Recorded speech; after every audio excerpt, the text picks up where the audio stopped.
Hola jóvenes, muy buenos días, buenas tardes o buenas noches. Vamos a dar inicio a las teóricas y a las clases de lo que corresponde al aparato locomotor o radiología musculoesquelética. En esta ocasión vamos a hablar de la radiología simple del aparato locomotor o sistema musculoesquelético. ¿Sí? Dentro de las técnicas de examen que tenemos para este sistema son varias, son todas estas y más todavía. ¿Sí? La parte que nos interesa ahora es la radiología simple. La radiología simple sigue siendo y va a seguir siendo el primer método de estudio dentro del sistema musculoesquelético. Cualquier golpe va a una radiografía para descartar trauma óseo. La radiología contrastada, utilizando un medio de contraste, sobre todo usamos yodo, con una aguja metemos a la articulación y vemos si esta está íntegra o no. La ecografía sirve para ver partes blandas, la tomografía para ver tumores y fracturas complejas, la resonancia magnética es lo mejor para valorar el sistema musculoesquelético, ve muy bien ligamentos, músculos, tendones, el hueso, algunas alteraciones y tumores óseos también, los cambios medulares dentro del hueso, lo valora muy bien la resonancia magnética. Dentro de la parte de medicina nuclear y PET, nos sirve para hacer un escáner completo del cuerpo y determinar dónde hay metabolismo, ¿no? Metabolismo que puede ser infeccioso, inflamatorio, tumoral o metastásico. ¿Ok? Sin embargo, de estos vamos a hablar más extensamente de la radiología simple, que es parte de nuestro programa. La semiología radiológica básica que vamos a utilizar es los tejidos blandos. Vamos a ver primero, les dije, siempre de afuera hacia adentro vemos tejidos blandos, la mineralización ósea, si es mayor, menor o está normal, la arquitectura del hueso, la forma, las articulaciones, si es que se ven, lesiones pueden ser traumáticas o tumorales y comparar si es posible con el lado contralateral. Si ha recibido alguien un golpe en la mano derecha, pues podemos comparar, sacar otra radiografía de la mano izquierda. Esto en adultos, bueno, no es tan factible. Sin embargo, en niños sí se aconseja, porque los niños tienen lo que corresponde a las placas de crecimiento y entonces esas pueden ser confundidas con una fractura. Entonces, mucho ojo con esto, jóvenes. Vean esa parte. Si es un niño, yo les aconsejo que mientras entrenen su vista, saquen una radiografía para comparar el lado contralateral, para unir los dos y comparar las dos imágenes, el lado sano con el lado enfermo. ¿Sí? Esto en niños sobre todo. Aquí les doy como ya chanchullo las proyecciones que ustedes tienen que pedir cuando valoren cierto tipo de estructuras. Te dicen, no, doctor, me he chocado el hombro. Ah, ya, pides AP de hombro. Doctor, me he chocado, me han lastimado el antebrazo. Ah, ya, pides AP y lateral del antebrazo. Si ustedes ven, todas son AP y lateral. Las únicas que cambian son el hombro y la pelvis o cadera, donde solamente se pide AP, y las manos y los pies, donde pedimos AP y oblicua. Lo demás, todo es AP y lateral. Estas son las proyecciones básicas. Existen muchísimas más proyecciones para los diferentes segmentos articulares, dependiendo del tipo de lesión que vaya a tener y lo que están pensando. Entonces, eso ya es manejo de especialidad. El traumatólogo va a pedir más proyecciones en cadera, luego stay, alar, inlet, outlet, etcétera. Son varias proyecciones en hombro, cadera, rodilla que se van a pedir, pero eso ya en la parte de especialidad. La parte básica que ustedes van a hacer en emergencias como estudiantes primero, luego como internos y tal vez médicos de emergencia generales, pues van a pedir esto. Esto es lo básico que tienen que pedir y si hay alguna alteración en estas proyecciones, van a irse a otras complementarias o tal vez a una tomografía ya directamente. ¿Ok? Entonces, brazo, codo, antebrazo, muñeca, AP y lateral. El hombro solo AP, la mano AP y oblicua. Muslo, fémur, rodilla, pierna, tobillo, AP y lateral. Pelvis o cadera, AP. Pie, AP y oblicua. Si ustedes notan, en la rodilla hay una proyección más, se llama axial para ver la articulación patelofemoral. No siempre se pide cuando hay sospecha de alguna lesión, alteración en la articulación patelofemoral. Si no, solamente quieren ver rodilla como rodilla, AP y lateral basta. ¿Ok?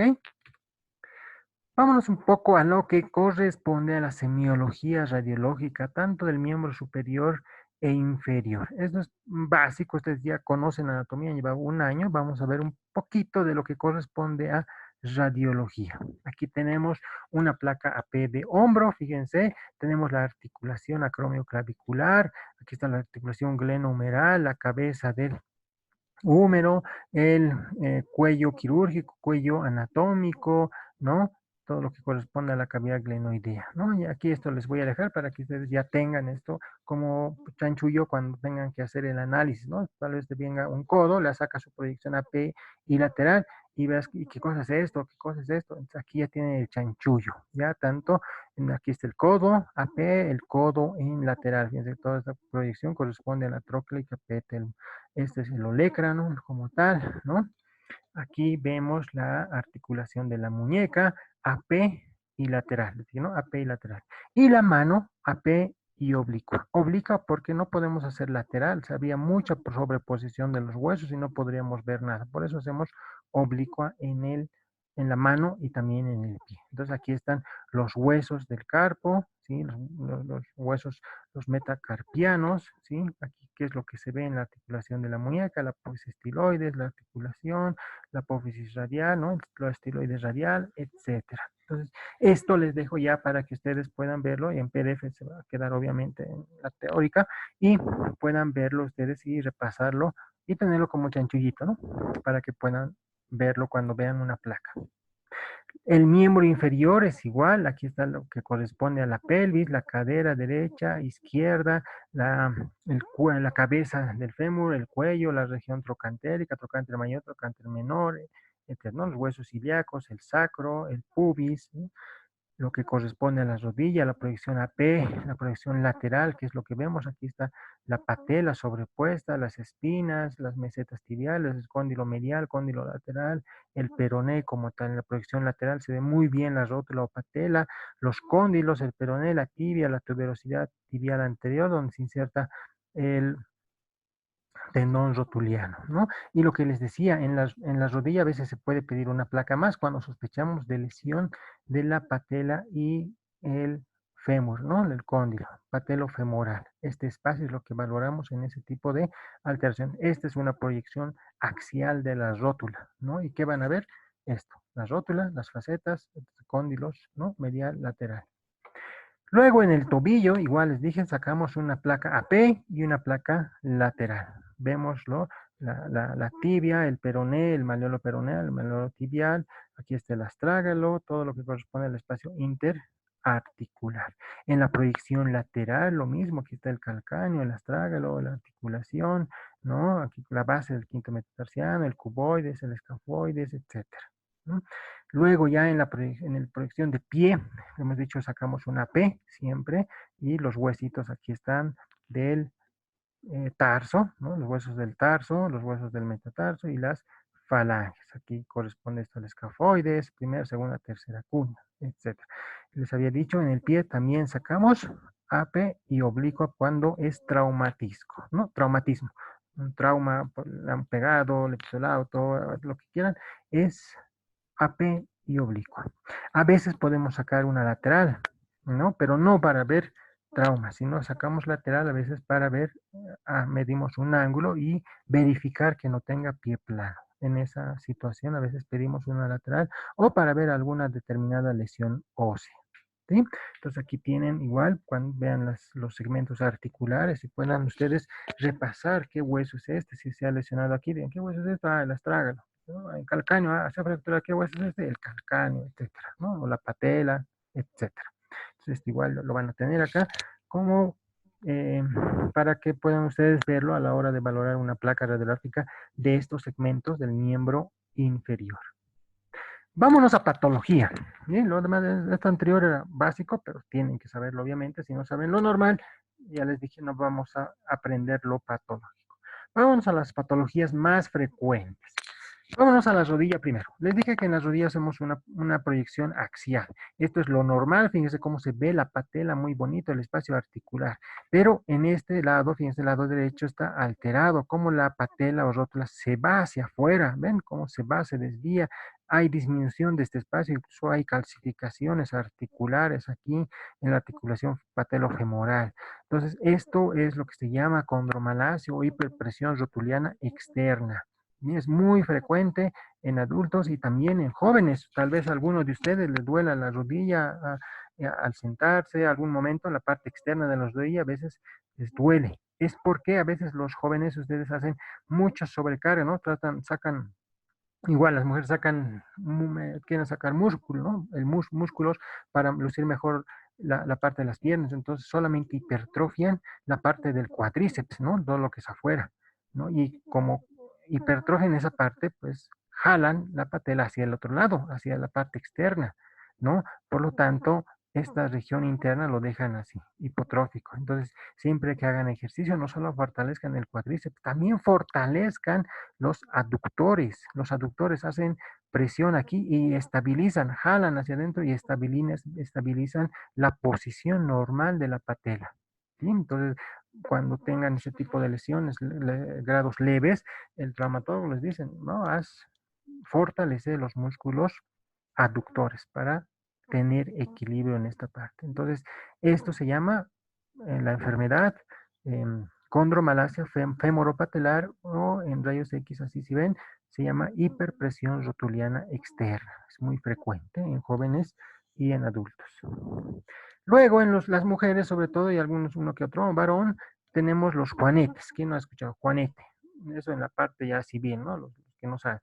Pero los médicos, en la parte médica, hablamos de Ayux valgus. ¿Qué es el Ayux valgus? No es nada más que la desviación entre el primer metatarsiano del pie con la primera falange. Ahí forman un ángulo. Si ese ángulo es mayor a 10 grados, es anormal. Ahí hablamos de Ayux valgus. Lo normal es que haciendo este ángulo, ustedes tengan menos de 10 grados, ¿no? O su paciente, ¿no? Si alguien cree que tiene Juanita, diga, no tengo, no tengo.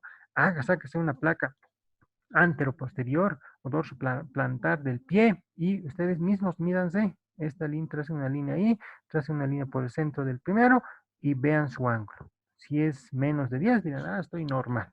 Si es más de 10, ay, digamos, una pena, tengo Ayux valgus. Es más frecuente, obviamente, en mujeres por el tipo de zapatos que utilizan. ¿Ok? Otra patología ya en el tobillo, ¿no? Las famosas talalgias, ¿no? Les duelen los pies. Vemos este que es el espolón calcáneo. Esta excrescencia ósea, esta protuberancia ósea inferomedial del calcáneo se llama espolón calcáneo. Este estrofito acá. ¿Sí? Luego, este provoca dolor en la planta del pie. ¿No? Provoca dolor en la planta del pie. A veces sacan radiografías y no les duele el pie. No tienen esto, pero sí les duele el pie. Entonces, a esos tipos de pacientes tienen igual talalgia. Puede ser una fascitis plantar. La fascitis plantar se diagnostica con ecografía, no con rayos X. Otra patología que podemos ver acá en el tobillo que les duele generalmente a las mujeres es la deformidad de Haglund. ¿Qué es la deformidad de Haglund? Igual, una protuberancia ósea acá en la cara posterior superior del calcáneo. Acá, esta cosita que ven acá, este osteofito que ven acá es la deformidad de Haglund. Esto les duele la parte del tobillo superior, generalmente a las mujeres, porque aquí se inserta el tendón de Aquiles y eso provoca inflamación del tendón y de la bursa retroaquilia. ¿Sí? Entonces eso provoca inflamación y les duele esta parte del pie. Sobre todo esto sucede en mujeres que utilizan tacos.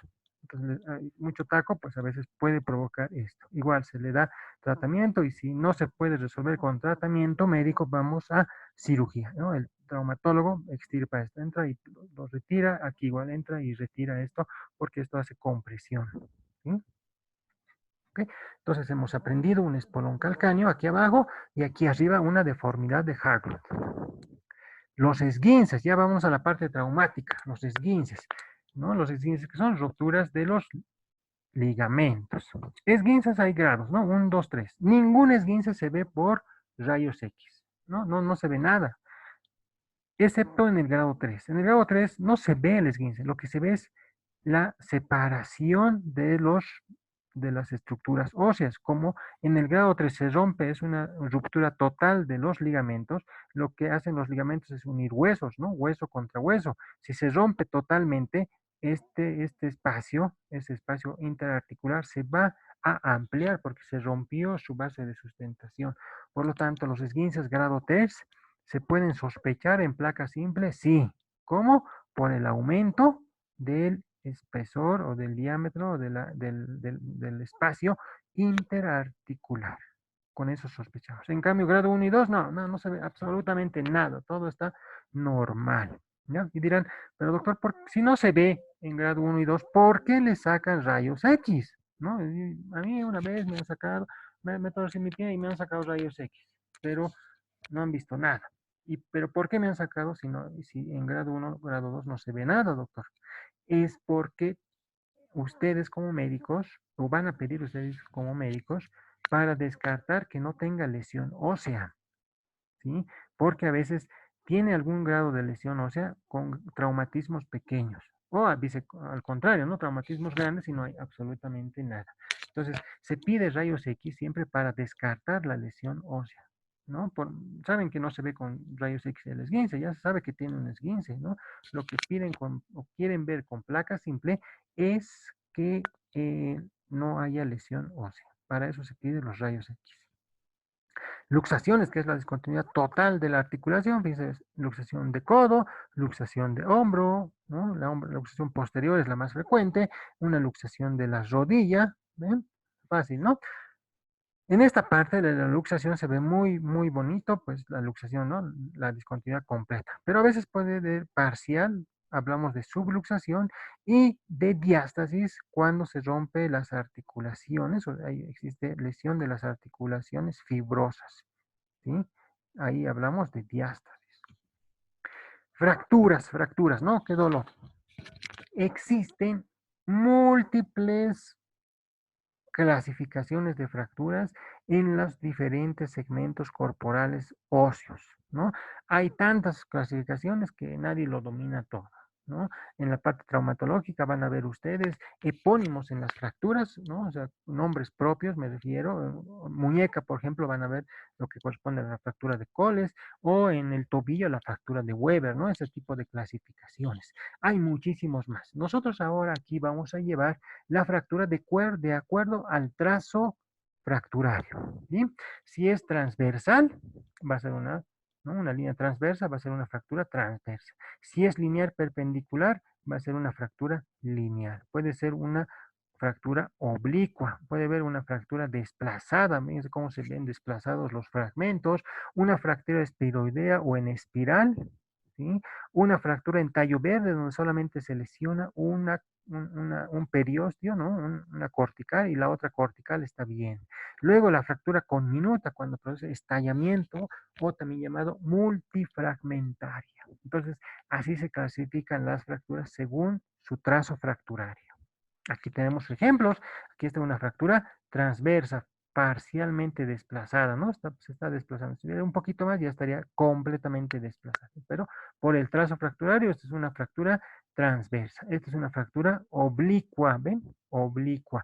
Esta es una fractura espiral, ¿ven? Espiroidea, en espiral o en hélice. Esta es una fractura desplazada, fíjense, una fractura oblicua desplazada. Aquí está el cabo distal, el cabo proximal. Y esta es la fractura conminuta o multifragmentaria. Fíjense cómo se ven varios fragmentos en esta parte. Dentro de los tipos de fractura hay varios, les dije. Vamos a ver esta parte. Fractura acorde. La fractura acorde es la que se produce en un hueso normal. Uno de ustedes, por ejemplo, una persona está andando y le pisó el auto o algo le pasó y le fracturó el pie. O se cayó en algún alcantarilla y se fracturó. Pero su hueso estaba normal. A eso le llamamos fractura acorde. Luego tenemos las fracturas por estrés. Las fracturas por estrés es producido por un trauma pequeñito, pero repetitivo. Dentro de las fracturas por 3-3, fíjense, tenemos todas estas, ¿no? Las fracturas de marcha, ¿no? Los corredores de marcha se fracturan los metatarsianos, los que cargan bultos se fractura la primera costilla, ¿no? Los tosedores crónicos se fracturan las costillas bajas, fíjense, cuando ustedes nunca han tosido, cuando se han enfermado de tos, van a ver, tosen, les va a doler la parte inferior del tórax, y si siguen tosiendo, se puede fracturar esas costillas, ¿ya? Los atletas se fracturan el pubis, la tibia, las bailarinas de ballet, el tercio medio de la tibia, y así, ¿no? Hay distintos estrés, ¿no? Hay distintos mecanismos de estrés que en un solo momento de estrés no pasa nada, pero si es repetitivo, debilita el hueso y eso genera la fractura por estrés.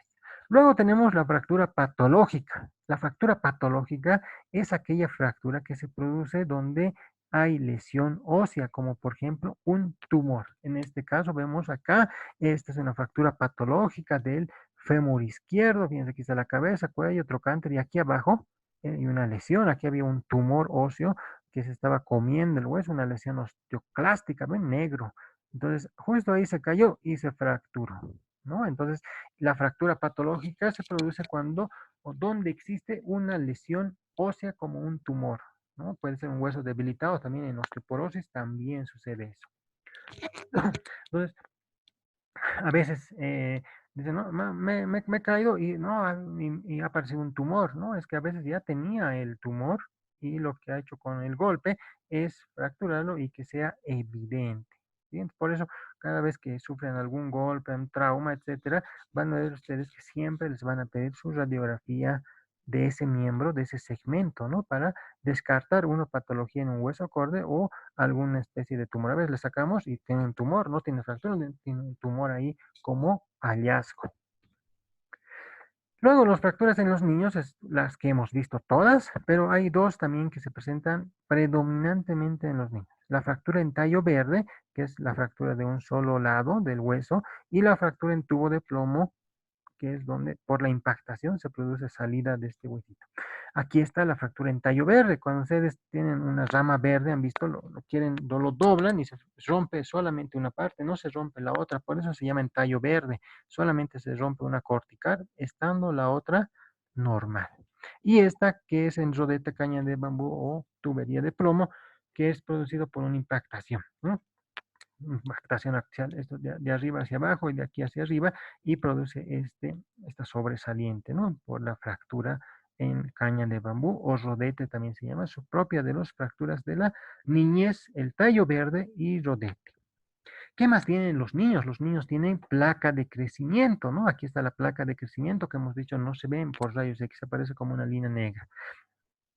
Las lesiones que van a atravesar esta placa de crecimiento se clasifican como fracturas de Salter-Harris. Hay 5 tipos básicos.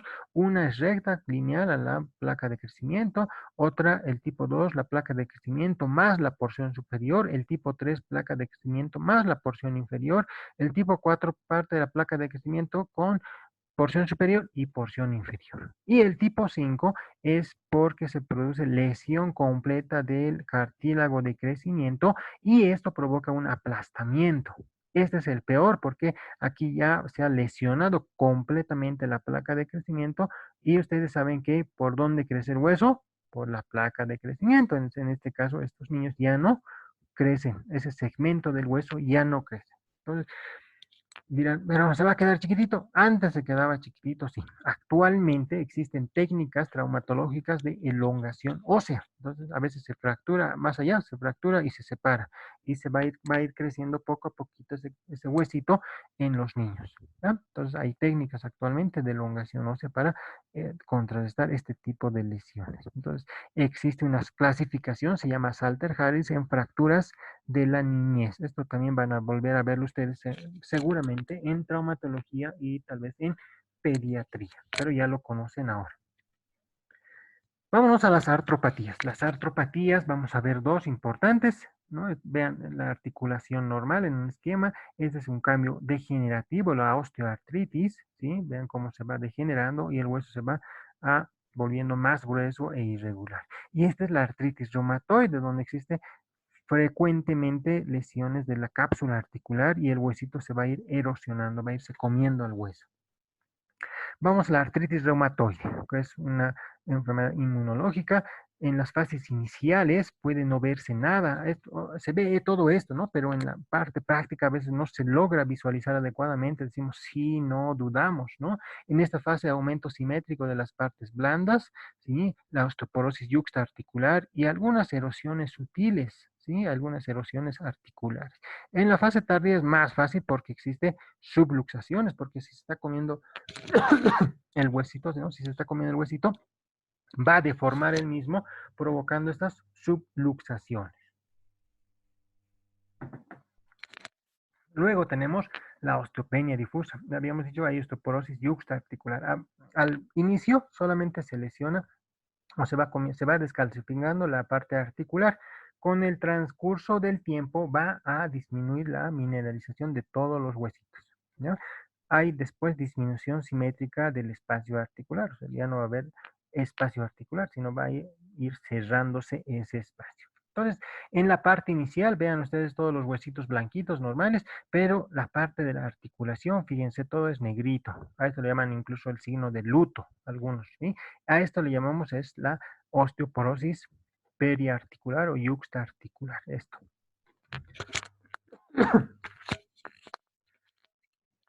Y aquí tenemos algunos de estos. Fíjense cómo va a ir disminuyendo el espacio articular acá en esta articulación. Fíjense en esta cómo va a ir comiéndose las carillas articulares, esta erosión ósea, fíjense, bonita, ¿no? Bien, no tan llamativa, sino medio sutil, ¿sí? En esta parte. Entonces son hallazgos que se pueden ver en la placa radiográfica. Disminución del espacio, erosiones óseas, aumento de las partes blandas y después vienen las deformidades. Dentro de las deformidades tenemos dos importantes, el cuello de cisne, el famoso cuello de cisne, ¿no? El dedito en cuello de cisne, producido por la deformidad de la articulación interfalángica distal. El dedo en ojal, producido por la deformidad de la articulación interfalángica proximal. Y así se van a ir formando estas lesiones, ¿no? Fíjense cómo este huesito está más negro, descalcificado, las articulaciones aquí se están comiendo, vean esta erosión que tenemos acá. Aquí arriba en el hueso del carpo va a ser lo mismo, se va a ir erosionando y deformándose toda la mano, ¿no? Que es lo que ustedes ven en las pacientes, ¿no? Todas deformes. Vámonos a la artrosis. La artrosis son los cambios degenerativos con la edad. Hay disminución del espacio, como en cualquier artropatía. Vamos a ver quistes subcondrales o geodas, que son pequeños quistecitos debajo de la articulación. Y lo más importante, los osteofitos, ¿no? Y recuerden, en estos casos la mineralización va a ser normal. En este caso nos interesa disminución del espacio articular y los osteofitos. Aquí nos falta la esclerosis subcondral también como signo radiológico. Vean aquí el hueso, este hueso relativamente normal, bueno, estos dedos relativamente normal, dedos del medio. Fíjense, el índice acá, estas excrescencias óseas, estos le llamamos osteofitos, estas excrescencias óseas que generalmente se producen en los márgenes de las carillas articulares, ¿sí? Engancho, algunos le llaman como engancho, ¿sí? Aquí tenemos otro, fíjense, aquí, esta excrescencia ósea, estos osteofitos. Aquí tenemos una pelvis, las dos caderas, fíjense cómo se ve esta disminución del espacio articular, esta cadera un poquito más blanca, esto peor aún, fíjense, aquí hay un poquito de espacio articular, aquí no hay nada, ¿ven? Está fusionado los dos huesos. Y además lo ven blanco, ¿ven? Blanco. Cuando vean blanco esto, la carilla articular, a eso le llamamos esclerosis subcondral. Luego podemos ver estos piquitos, ven aquí un piquito, aquí pequeñito. ¿Ven?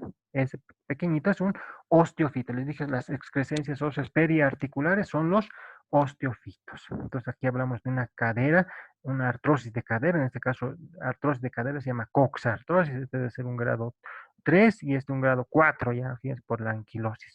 Ya no hay espacio articular.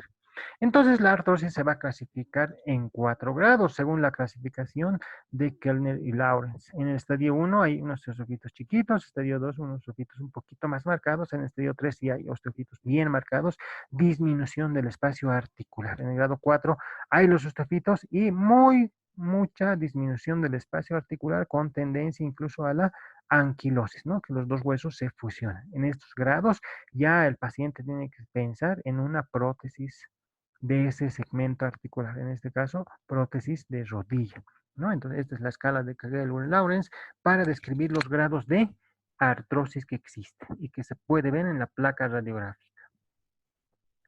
Entonces, todas las artropatías se van a manifestar como disminución del espacio articular. Entonces, cuando hay esta disminución del espacio articular, este estrechamiento del espacio articular, vamos a ver si esta estrechez es simétrica, ¿no? Si tiene erosiones óseas y tiene edema de partes blandas. Si es así, tenemos que ver, ¿es solo una articulación o es más de una articulación?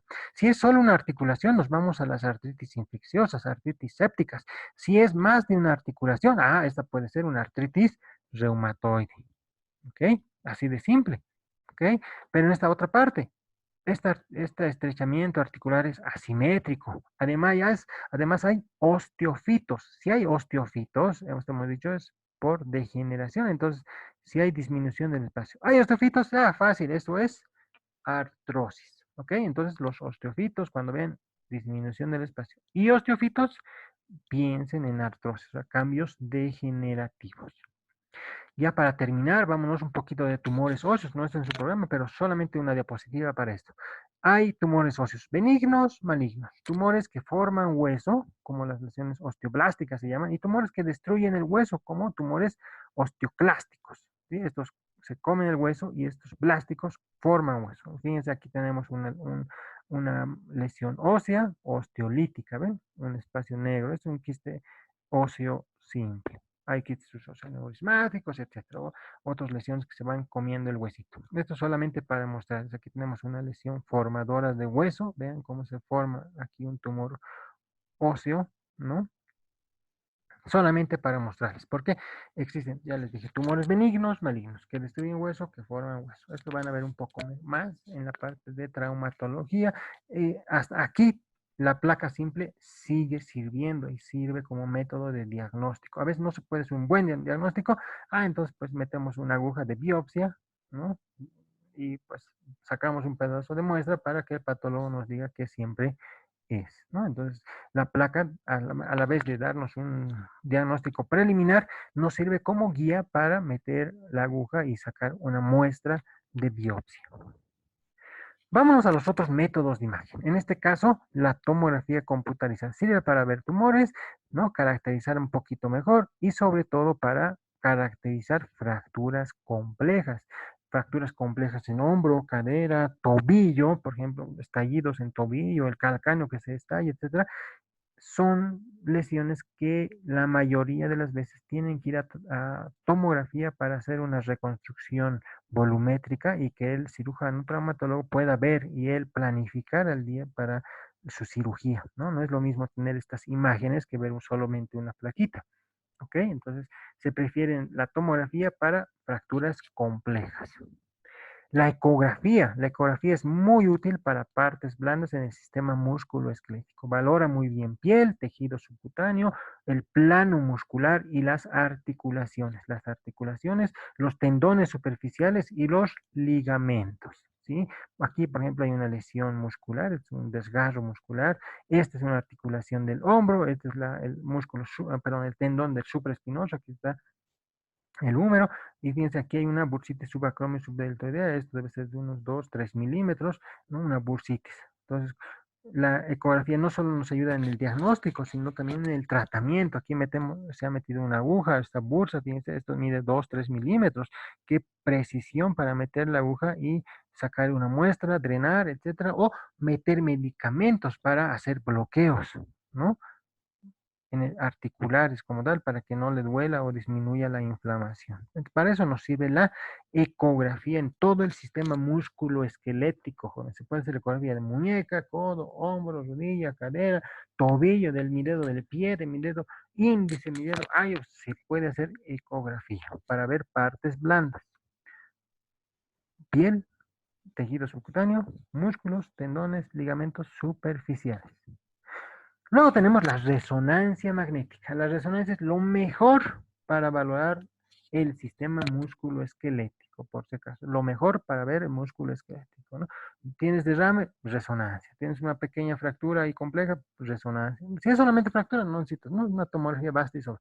Pero si, por ejemplo, en la rodilla quieres caracterizar lesiones de los ligamentos cruzados anterior, posterior, eso se hace con resonancia magnética. Los rayos X no nos dicen mucho, la ecografía tampoco, la tomografía igual. El mejor método es la resonancia magnética. Luego tenemos la medicina nuclear. La medicina nuclear nos sirve en base a radiofármacos que inyectamos al paciente, nos permite hacer un escáner completo del cuerpo humano para verificar dónde está la lesión. Para esta parte vemos lesiones inflamatorias, infecciosas, tumorales o metástasis de alguna lesión que haya tenido. Se saca dos proyecciones, esto en AP, fíjense, se ve la cara, y esto en PA. Así siempre les van a mandar las fotitos cuando pidan medicina nuclear. Y todo lo que se pinta de negro, como ven acá, ¿ven? Todo lo que se pinta es dónde está la lesión. ¿Ya? Ahí está la lesión en este ilíaco, en este hombro, en este otro hombro, aquí está, aquí en toda esta columna, pero fíjense, los pies, todo está normal. Entonces, todo donde se pinte está el área metabólica, está el área donde existen lesiones. ¿Sí? Entonces, fíjense, pues medio feo, ¿no? Esta medicina nuclear ahí solamente ver eso, ¿ves? Quieren ser un poco más precisos. Entonces nació la modalidad híbrida de medicina nuclear con radiología, lo que llamamos PET-CT. Entonces, fíjense cómo se ve tan bonito la anatomía en tomografía y tan bonito el metabolismo en medicina nuclear. Esto no nos da anatomía, nos da metabolismo. Entonces, se han unido los dos para formar este híbrido tercero que es el PET-CT. ¿No? Fíjense cómo se ve anatómicamente muy bien la columna y cómo brillan los puntitos en las vértebras, por ejemplo, en este caso, que tienen metabolismo, ¿no? Aquí, si fuera un cáncer, estamos buscando metástasis, pues aquí ya con esto, ya vemos, ¿no? Está metastizado la columna vertebral. Y así, este estudio PET-CT o PET-scan, algunos le llaman, existe en La Paz, Bolivia. Obviamente en un centro privado, pero sí existe. Debe estar por unos $1,500 más o menos este estudio, que se hace más sobre para tumores, sobre todo para búsqueda de metástasis. En el alto creo que van a poner, ya estaban poniendo la parte de medicina nuclear y formar. No, no es tan complejo esta parte, no es tampoco tan simple, ¿no? Hay que saber leerlo, hay que saber estudiarlo. Yo hice esta parte y pues es muy bonito, un tanto monótono, ¿sí? Pero es muy bonito. Entonces, esto es PET-CT, la unión de medicina nuclear con tomografía para ver metabolismo, ¿sí? Buscamos infecciones, inflamaciones, tumores o metástasis. Y hasta aquí, jóvenes, pues hemos concluido esta primera parte de lo que es radiología musculoesquelética, la parte básica e importante que nos interesa. Muchísimas gracias por su atención y que tengan una excelente semana, un excelente rote. Cuídense mucho.